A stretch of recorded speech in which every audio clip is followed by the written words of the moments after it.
super pack. Smoked, crispy, dank, and loud as fuck. Talk about it, bro. It was Swiss Symphony, man. It was like storytelling. It was like a novela. You know, like a novela is. You know, like a soap opera. Fucking. You know, it was coming. Pause. No, Yo, let's keep going. No, but like, it made perfect sense. But then again, you see Bianca selling it like crazy in the background. You saw when she came in, Bianca took out her robe. You know what I mean? Like it was kind of like, yo, what's going on? You know what I mean? She dog walked Naomi. You know what I mean? She sent her all the way to Queen of the Ring. But look at that. Give her an Oscar, bro. You know the Oscar was the next day. If they should be getting an Emmy, bro, for real. But man, that was so dope, man. What you thought about that, Scott? You know, I gotta give a standing ovation to Naomi. Naomi, like the way she took that ass whooping, magnificent. Like you can't teach that. You can't teach that type of ass whooping to anybody.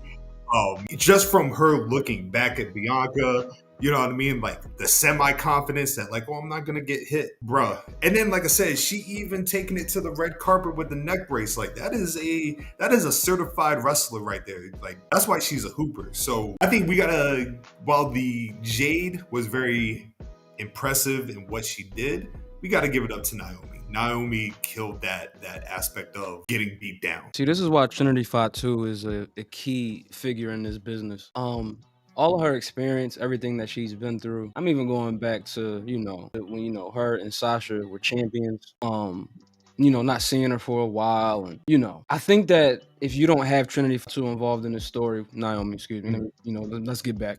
If you don't have Naomi in this story, you know what I mean? It's really, we don't have as much sauce. You know what I mean? Like if Naomi never comes into play with a Jade and the Bianca. You dig what I'm saying? Bianca, who was in the prime of her career. All of these women are in the prime of their career. But let's take a look at when Naomi started with this company, right? Marrying into a particular family, that experience, winning championships, making money, becoming pretty much one of the most, probably the most prominent black women in wrestling at a point. At a certain point, probably like the most important. I just think that, again, I said something on our pod. I really hated that she had to take that door slam. You know what I mean? But again, that's why she's one of the key people in the women's division and just in this business in general.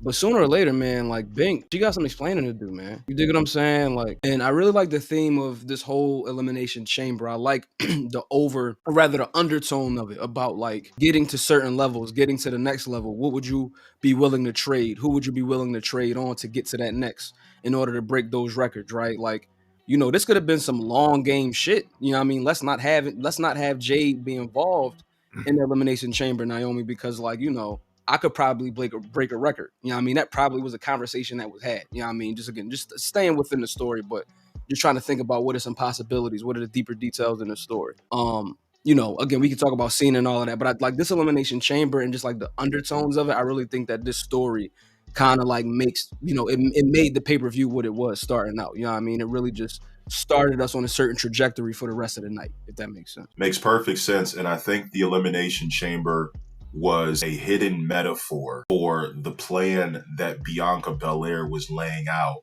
because she had to eliminate everyone around her who was a threat